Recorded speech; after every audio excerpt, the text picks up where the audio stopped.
Ciri-ciri orang tidak ikhlas. Ikhlas bergantung kepada Allah. Dia beramal tapi hatinya tidak bergantung kepada Allah, hatinya bergantung kepada amal. Apa ciri-cirinya orang yang kurang ikhlas ini? Nuqsanur raja, harapan dia kepada Allah berkurang jika dia bermaksiat. Pasti belum paham. Ini contoh, jika hari ini kita buat dosa terus doa, yakin gak doanya dikabulkan Allah? Ya, gimana? Ini tadi siang nih dosa, habis itu kita doa, yakin gak doanya diterima? Gimana Haji Syarbini? Yakin gak? Saya balik, hari ini sedekah, datang ke majelis guru, habis itu doa, yakin gak doanya diterima? Oh, berarti belum ikhlas. Ya, hati-hati, itu belum ikhlas. Saya mau tanya, Allah itu mampukah mengabulkan doa dari semua hamba meskipun hamba itu tidak melakukan apa-apa? Ya. Saya mau tanya lagi, Allah itu perlukah amal kita? Jadi kalau kita sedekah untuk Allah atau untuk kita, maka sedekah itu tidak boleh menambah ikhlas. Ikhlas itu harus tetap. Ikhlas itu gak boleh berubah-ubah. Inilah maksud Imam Asy'ari mengatakan iman la yazid wa la yankus. Iman tidak boleh bertambah, tidak boleh berkurang. Tidak boleh bertambah dengan taat, tidak berkurang dengan maksiat. Maksudnya apa? Iman gak boleh berubah-ubah. Kalau dia berubah-ubah, nanti kalau maksiat batal imannya. Inilah yang terjadi pada Barsisa, karena Barsisa itu merasa imannya tinggi karena banyak amal. Barsisa itu muridnya banyak, saking banyaknya murid-muridnya tidak ada tempat lagi di masjid. Pesantrennya luas, itu murid gak sempat, gak ada tempat ruang tuh duduk. Lalu murid-murid dia suruh, lah kamu duduk di atas kepala orang. Maksudnya apa? Duduk bukan di bumi, duduknya di atas udara. Tapi Barsisa orang yang jika dia percaya kepada Allah, percayanya bergantung amal. Amal tadi ada baik, ada buruk. Si Barsisa tambah amal baik, tambah iman. Tambah amal buruk, batal iman. Benarlah terjadi. Barsisa diuji oleh Allah. Datanglah syaitan.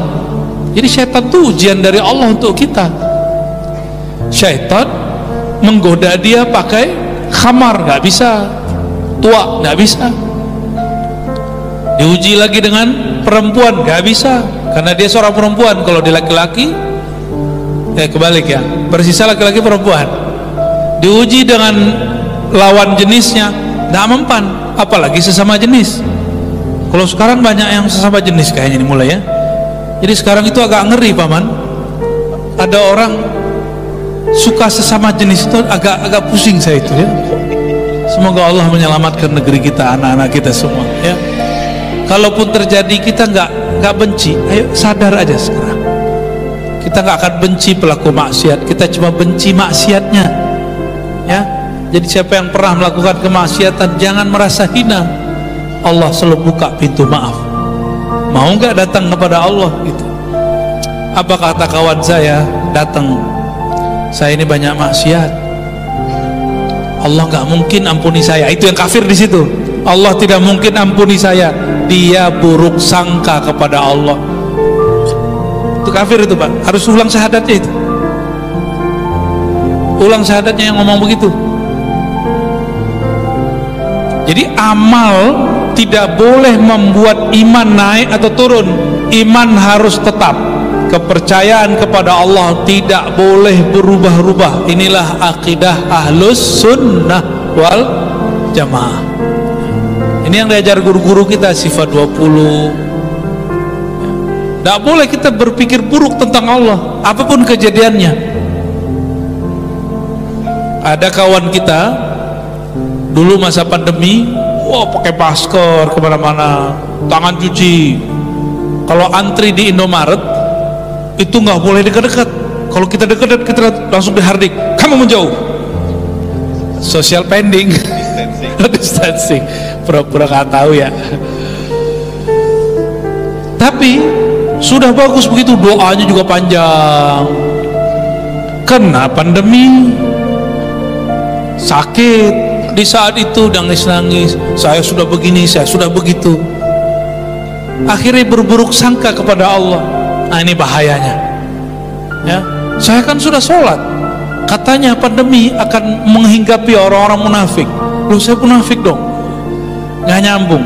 Jadi ada orang-orang yang imannya tergantung amalnya. Ini tidak baik ya. Kita ulangi ya, ciri-ciri orang yang tidak ikhlas, dia bergantung kepada amalnya, bukan bergantung kepada Allah. Dia goyang goncang di saat terjadi maksiat atau bencana. Indonesia kan negeri yang beriman, kenapa masih kena musibah? Itu zaman-zaman pandemi itu banyak yang ngomong begitu. Kita kan sudah sholat, sudah haji, sudah umroh, udah bu hajah, bu haji, bu umroh disebut gak? Bu sholat gak ada ya? Tapi kenapa masih begini? Kenapa? Bertanya begitu membuat batal keikhlasannya. Batal keikhlasannya. Untung gak batal imannya ya. Jadi ciri-ciri orang ikhlas itu apa? Nah, ini gak usah jauh-jauh nih. Suami istri kalau sudah tulus ikhlas, apapun kurang pasangannya diterima, cintanya gak berubah. Itu ke makhluk loh, ke makhluk.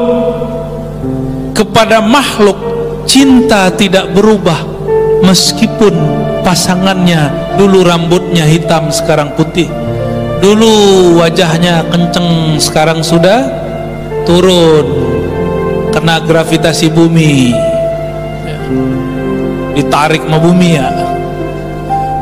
Dulu nggak usah pakai bedak, sekarang udah pakai bedak tetap aja juelek. Tapi kalau sudah cinta, yang dicintakan bukan fisik. Cinta fisik itu cuma awal bertemu. Pertemuan kedua, ketiga yang diperhatikan adalah bukan muka lagi, tapi akhlaknya. Maka saya sering tanya, maukah duduk bersama orang cantik nih bapak-bapak ya? Mau nggak duduk sama orang cantik tapi ketus, tau ketus? Judes, kata-kata kasar. Kita duduk cantik, seksi, apalagi istilahnya bang, bening. Ibu yang ngasih istilah bu ya, bukan saya bu ya. Duduk montok gitu ya. Tapi ngeliat apa lo? Ngeliat gua wajah cantik tapi lidahnya kasar, mau? Nggak mau ya? Ada orang wajahnya biasa tapi nggak jelek, biasa, ngomongnya luar biasa. Kita lebih nyaman bicara 2 jam dengan dia daripada 2 detik bersama perempuan cantik tapi lidahnya kasar. Kenapa? Yang dipandang batinnya. Nanti pasangan yang begini, rambut sudah berubah, muka sudah mulai keriput, tapi yang muncul bukan benci, karena cintanya bukan berdasarkan fisik pasangannya, cintanya berdasarkan ketulusannya. Jika kepada makhluk bernama pasangan, bernama teman boleh terjadi begitu, kenapa kepada Allah kita tidak lakukan hal yang lebih tinggi? Masa bertuhan kepada Allahnya cuma waktu enak-enak ya, hanya waktu taat? Jangan begitu. Allah itu saat kita taat atau kita terjebak maksiat tetap Tuhan kita. jika taat tidak merasa kita soleh, jika terjebak maksiat tidak boleh putus asa kepada rahmat Allah. Jadi apapun maksiat kita, yang penting jangan syirik, jangan menyekutukan Allah, segera kembali kepada Allah. Ada yang bertanya, Ustadz, guru, kata guru saya di kampung, di kota, di majelis, kalau kita tobat tidak boleh maksiat lagi, maka tobatnya cukup sekali. Kalau saya tobat malam ini, besok saya maksiat lagi, gimana itu? Kata gurunya, tidak boleh, maksiat harus berhenti. Ingat, maksiat itu mau tobat gak tobat tetap gak boleh. Sepakat? Saya gak tobat, maksiat boleh gak? Emang boleh? Hah? Saya gak tobat, boleh gak maksiat? Jadi si ustadz ini salah paham, dikira kalau sudah tobat baru maksiat tak boleh. Itu yang difahami oleh masyarakat awam. Maka orang-orang awam tidak mau tobat, nanti saja kalau sudah tua. Emang siapa yang tahu kita hidup sampai tua? Udah banyak kawan kita meninggal waktu muda. Ada yang masa kecil, banyak ya. Jadi kalau tobat tidak usah nunggu tua. Tobat itu kapan ingat maksiat, tobat saat itu juga. Terus gimana kalau besok diulang lagi? Niat maksiat, jangan niat, itu yang disebut tobat. Jadi tobat itu sadar dari kesalahan dan berniat untuk tidak mengulangi.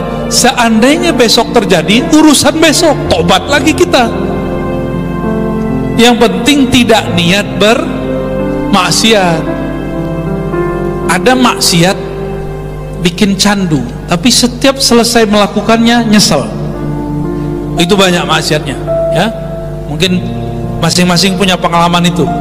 Ada suatu maksiat bikin candu, tapi baru saja selesai menyesal. Nah, ingat-ingat saja itu apa ya, saya nggak usah sebut karena ada yang jorok-jorok soalnya, ada yang mesum-mesum. Ketika menyesal, setan datang. Nanti aja tobatnya, besok kamu begitu lagi. Tapi kadang setannya minjam lidah ustadz. Nah, ini yang bahaya. Nggak boleh taubat sambalado. Tahu taubat sambalado?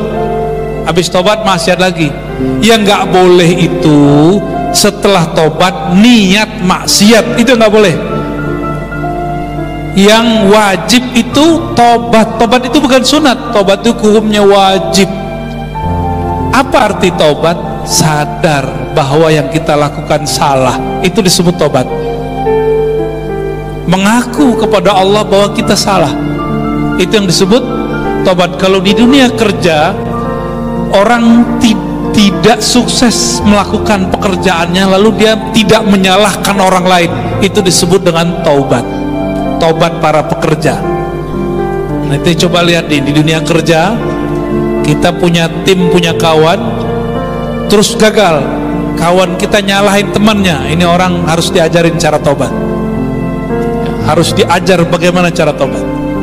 Nah, Bapak Ibu yang bukan Allah, adik-adik sekalian, tobat hukumnya apa? Wajib, tidak boleh ditunda. Yang tidak boleh satu lagi apa? Berniat mengulang maksiat. Kita tobat malam ini, besok ada yang tahu apa yang terjadi? Kita tidak tahu apa yang terjadi. Karena kita tidak tahu apa yang terjadi, apakah hidup atau mati, apakah taat atau maksiat, maka tidak boleh menghukumi untuk esok hari. Ya, inilah kenapa seorang pembunuh Al-Gojo di zaman Bani Israel, dia membunuh 99 orang, datang ke seorang ulama. Ulamanya ulamanya panitia neraka. Tahu panitia neraka? Ya, orang belum masuk surga, belum masuk neraka, sudah cam orang, ini kamu ahli neraka, kamu ahli neraka. Banyak nggak Ustadz begitu hari ini? Guru-guru jadi sekolah banyak begitu. Ini kalau ada yang guru, tolong jangan mengajar murid menjadi seperti panitia neraka. Cukuplah malaikat Malik menjadi panitia nerakanya. Anak kita nggak sholat, neraka kamu, jangan begitu. Ngajarin anak jangan pakai ancaman, ajar anak itu pakai motivasi kayak tadi.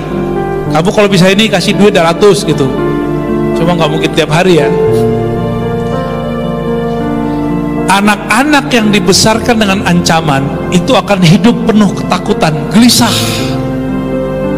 Kalau dia jadi ustadznya suka ngancem ntar. Ini coba ntar lihat nih, ada ustadz suka ngancem. Itu dulu suka diancem sama gurunya, sama bapaknya, ibunya, pakai rotan. Kamu kalau nggak sholat nih rotan nih. Ya. Tapi ada orang yang dibesarkan dengan kasih sayang. Ya. Ada yang pakai apresiasi. Kamu sholat, kamu puasa. Ini adik-adik kemarin puasa nggak? Bulan puasa kemarin puasa berapa hari? 31 hari. Ya. Ada berapa hari puasanya? Lupa. Nah, pernah nggak ngomong kepada anak, nah kalau kamu puasa genap 30 hari, nanti ayah belikan mainan. Pernah begitu? Itu namanya apresiasi. Banyakkan apresiasi. Tapi jangan sampai tua. Cukup ketika dia sampai umur anak-anaknya habis. Namun kita ini kelewat, sudah tua masih pakai apresiasi. Maka capek juga tuh paman tuh ya. Udah tua-tua, pikirannya anak-anak. Kalau ketemu maunya dapat pembagian. Ini namanya badan tua, mental anak-anak.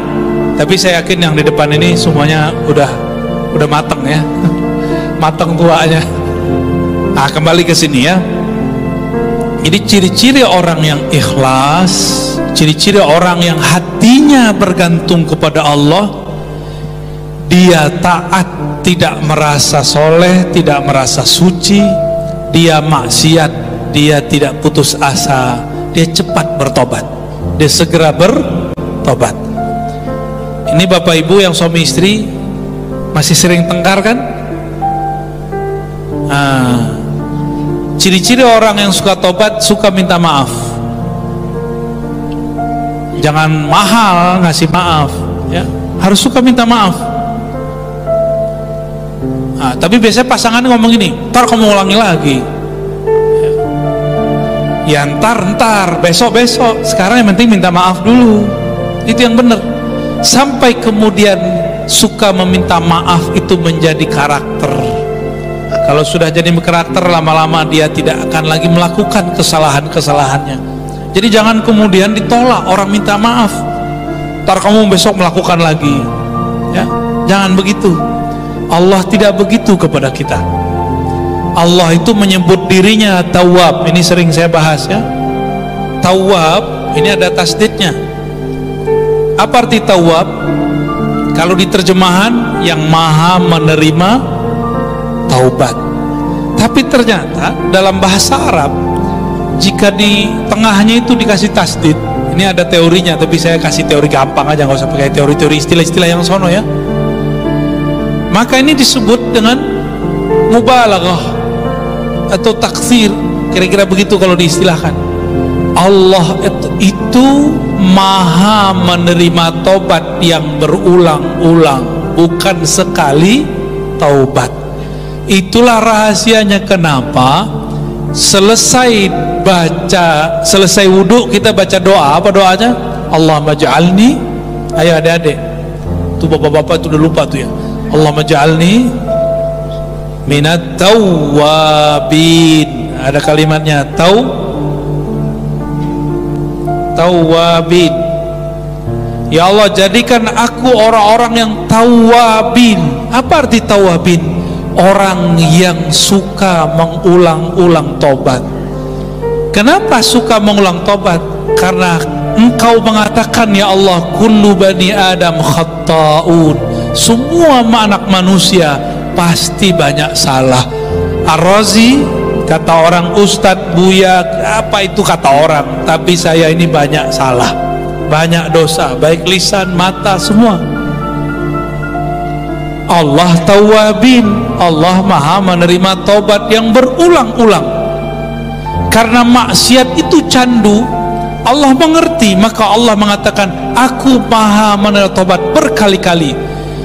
Harapannya jangan candu maksiat, tapi candulah tobat, kecanduan bertobat. Nabi berapa kali bertobat setiap hari? 100 kali. Saya tanya, Nabi punya dosa nggak? Enggak. Tapi Nabi merasa berdosa. Maka tawabin ini maknanya orang yang merasa banyak dosa. Itu makna tawabin. Orang yang merasa banyak dan berulang-ulang buat dosa. Itulah juga perbedaannya antara tawabin dengan kelompok yang disebut di dalam kitab ini. Orang yang merasa sok suci dengan sholat-sholatnya, orang yang merasa sok benar dengan pemahaman-pemahamannya. Orang begini tidak disebut tawabin. Ya, tawabin ini kalau salah ngaku salah, kalau salah minta maaf. Jika ada orang mempermasalahkan dia kemudian minta ampun kepada Allah. Ini disebut tawabin. Maka saya mengajak semua yang hadir malam ini, termasuk diri saya sendiri, jika Rasulullah tidak berdosa tapi beliau merasa berdosa, malam ini saya mau tanya, apakah ada di antara kita yang tidak berdosa? Oleh karena itu kita wajib merasa banyak dosa. Jika demikian wajib bertobat. Nabi tidak berdosa berapa kali sehari? 100 kali bertobat. Seharusnya kita 5 waktu 500 kali, 100 seharusnya. Tapi Nabi tidak wajibkan, cukup habis sholat 3 kali, ya. Jadi nanti kalau habis sholat nih adik-adik, jangan langsung berdiri. Habis sholat istighfar dulu, astaghfirullah. Bagian terakhir, ya.